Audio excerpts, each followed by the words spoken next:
Here's a sneak peek from today's episode. The point of the stackable content is to provide value. And again, I'm sure a lot of people have heard this, but I'm so serious about it. You need to provide value. And really, in actuality, that comes down for us to the form of helpful information. That's really what it's going to boil down to. And it should be about the pain points of the consumer of the content, their problems, not your offerings, but what are they dealing with? Welcome to the Content Amplified podcast, brought to you by Masset. Our goal is to help you get more from your marketing content. Each episode is a 10 to 15 minute interview with industry experts that share amazing insights to help you squeeze as much juice from your content as you possibly can. Here's today's interview. Welcome back to another episode of Content Amplified. Today I'm joined by Sarah. Sarah, welcome to the show. Hey, thanks for having me. You bet. Sarah, I'm excited for this episode. I think it's going to be a lot of fun. But before we dive in, let's get to know you and your career. And then we always ask our guests, what do you love about content and marketing? Sure, great. I'm the Senior Director of Integrated Marketing at a B2B branding and marketing agency called Graphic. Our goal is to help our clients stand out above their peers and become category leaders. As an integrated marketer, my role is essentially to operationalize a unified brand message across all relevant channels for each client. And career-wise, I came up in social media after an initial brief stint in PR. That's where I got my absolute start. And that is an important channel. I would like to put a plug that, an important channel for any integrated plan. So please don't forget about PR because it is often separated from marketing. And, I think as others have mentioned on this show as well, social runs on content. So I guess you could say that my foundation, the time as a marketer, is built on content marketing. And what I love about marketing in general is that it combines three things inherently interesting to me on a personal level, which are creativity, psychology, and I guess data or the ability to be analytical. So, obviously, what's better than a career that revolves around things that are inherently interesting to you?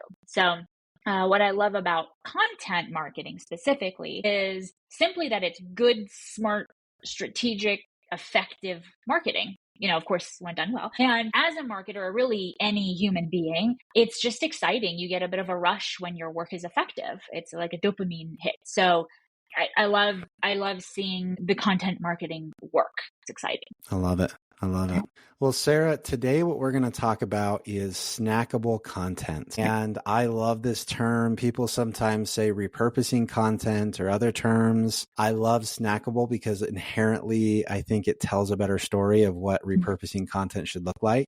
But just to kick things off, why? Why create snackable content? What's the whole point behind that? Sure. Yeah. So I'd say two core reasons. There may be more, but two that come to mind for me are it's simply that it's the way people want to consume information, right? They're busy, they're overwhelmed. There's a lot of content out there. So you want to make it easy and seamless for them to engage with you, with your brand. And then there's just the kind of technical aspect of these social media channels in particular and their algorithms. They want people to stay on their channels. So why fight it? That's a signal to us marketers to create content native to that behavior. Let's create content that works with that concept of people staying on the platform. And let's just make more of that time with you, with your brand. I love it. So when we're talking about snackable content, really, how do you break it down? Like, how do you break down the content into snackable pieces? What does that look like? Sure. So you can start with just the goal of creating a net new snackable piece of content. Or, and what I'm thinking about talking a little bit more about today is starting with a larger piece of content, just like assuming that you have, let's say, a library of some blog posts or maybe some white papers or a research report, or maybe you plan to, your company plans to conduct some research and put out a report. And then you're thinking, how can I make snackable content from that report, right? And I would generally recommend this approach anyway. I think it's going to be helpful to just start planning these things out in advance and thinking, what is a topic? What's a subject that generally speaking, we should create content around? And then in that same exercise, think about what those pieces of content are. And sometimes it could be serial. It could be a series of blog posts, not just one blog post. And it will include things like PR. So it could be a blog post, a research report, some PR outreach, an ad campaign, some, a month of organic social assets, infinite possibilities. So just planning that stuff out ahead of time rather than necessarily being reactive or working backward.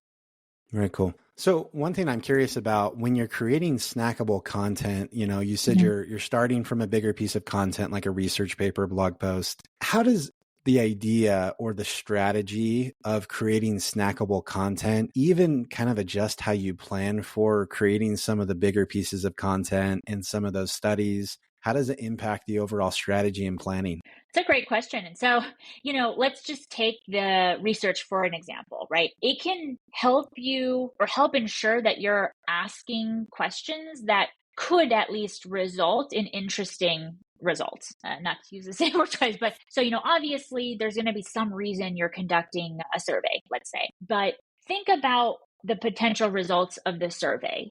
And are those results going to make a good story? And what could that potentially look like? How could that story unfold? So again, if it, with social posts, what's a statistic that honestly, however the survey ends up, however the data ends up being, what is an interesting little factoid or data point to share?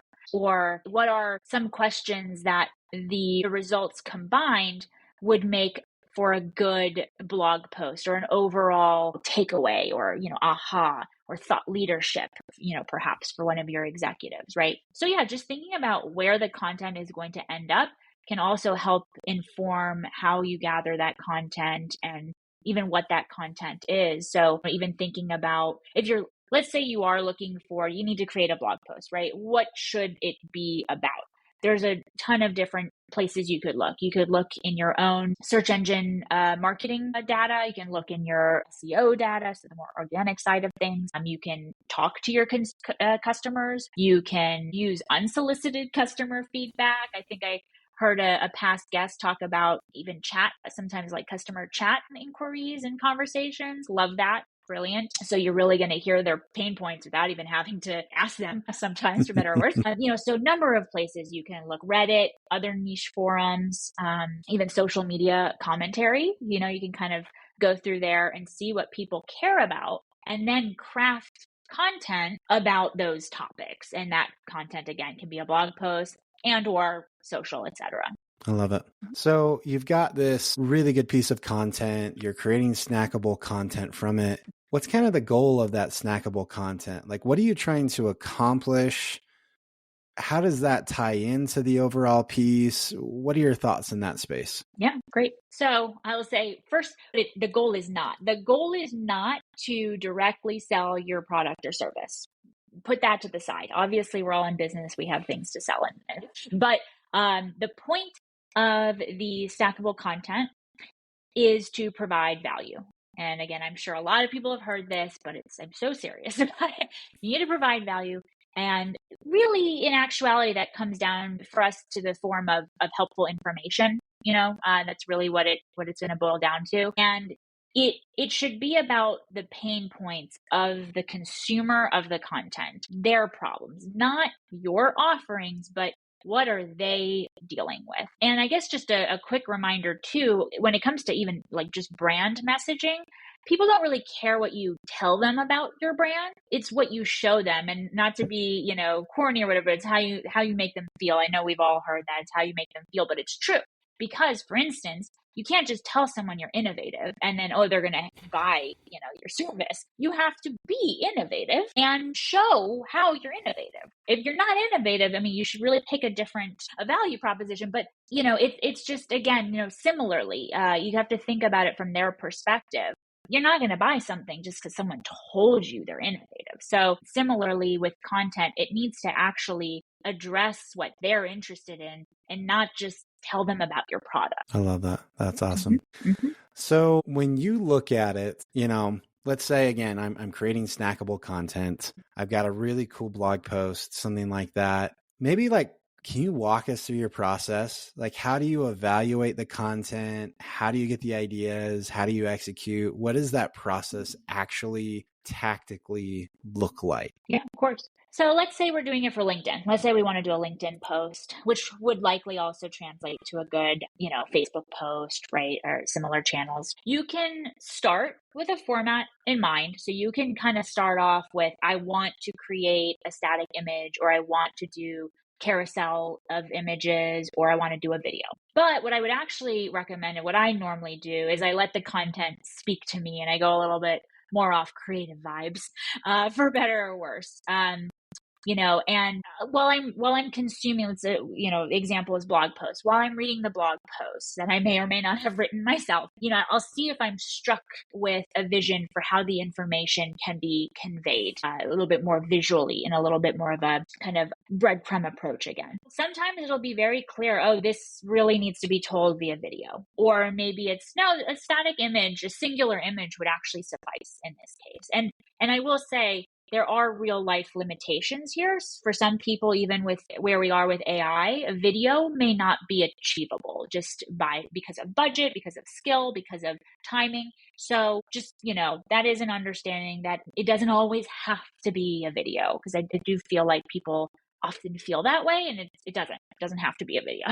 And if I'm reading this blog post and I'm thinking, I'm realizing, okay, this can actually be broken down into 4 steps, or even better, sometimes a blog post is broken down into steps or very clear kind of sections, right? Better, even that's, you hit the jackpot there. Do these 4 steps, do they make sense as a carousel? Do they really, are they a little bit more robust? Do they kind of each deserve their own slide or their own card? Or are they pretty succinct steps and they can be covered in one 1200 by 1200 pixel square, or in the case of LinkedIn, like a document, a single PDF page or something like that, right? You have to use some of your own reasoning there and kind of think, is this overwhelming in one go? And often, I guess, it probably is.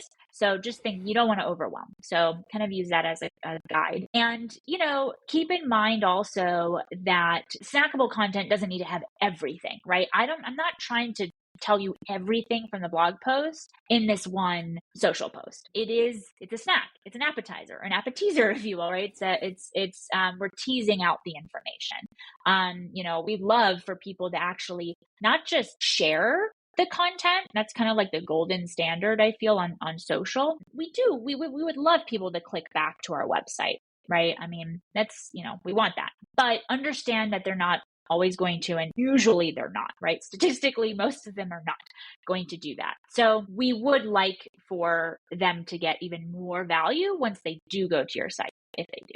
All right, but right, what if it's not that obvious, right? What if the blog post isn't broken down into 4 steps, and it can't be broken down into 4 steps? Okay, what do?